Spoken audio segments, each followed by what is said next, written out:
sur plusieurs plans. Hein. Ça, c'est clair. Nous accompagnons nos producteurs sur plusieurs plans. D'abord, dans la mise en place de la plantation, nous apportons une assistance technique. On a du personnel dédié qui accompagne au day-to-day ces planteurs dans la mise en place de la ferme jusqu'à la récolte, jusqu'à la saignée pour les VR.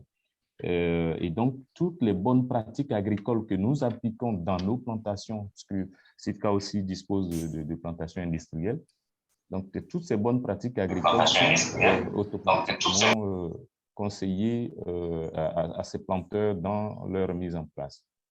Donc, quand vous dites financièrement, pour nous, c'est ça. Et donc, derrière, il y a un mécanisme de prix. Et, tout à l'heure, l'intervenant avant moi avait parlé au niveau national, les structures qui quand même garantissent les prix. Donc là, c'est un peu la même chose au niveau des filières que nous avons. Donc, il y a le mécanisme national d'achat aux planteurs privés qui est réglementé. Et donc, les prix sont homologués en fonction donc, des prix au niveau international. Les projets sur l'agroforesterie, par exemple, nous avons commencé il y a deux années maintenant. En interne, c'est-à-dire sur nos concessions, nous avons plus de 800 hectares, on va dire, d'espèces que nous avons développées en accord en adéquation avec la plantation de palmiers ou de VA.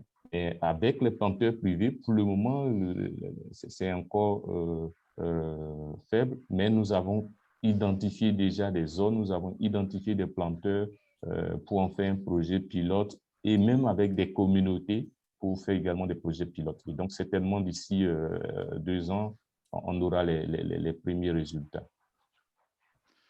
Merci infiniment. Alors, pour avancer encore un peu sur notre sujet, donc si je résume, David Roger nous a parlé beaucoup de la possibilité pour les PME de s'intégrer dans les démarches d'achat durable, sous réserve qu'elles sachent se regrouper, collaborer pour user et améliorer leur pouvoir d'influence. Il a également insisté sur le dialogue, le fait de laisser tomber les démarches, ce qu'on appelle souvent les démarches parapluies. J'envoie des documents que je fais signer, je me couvre. On a eu la présentation par M. Héom d'une filière qui s'organise en avec des interprofessions, des entreprises qui collaborent. Là, on voit aussi dans l'exemple que vous nous présentez, Barthélémy, l'importance du dialogue, l'importance de la formation. Vous alignez les connaissances, hein, vous soulevez un sujet qui revient souvent, c'est le travail des enfants. Pour lutter contre, il faut déjà savoir de quoi on parle, ça c'est important.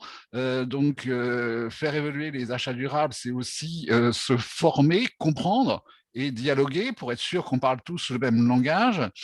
Et puis, on va aller encore plus loin dans ces présentations, dans ce que peut être le futur des achats durables, avec la présentation par Anna Newcombe.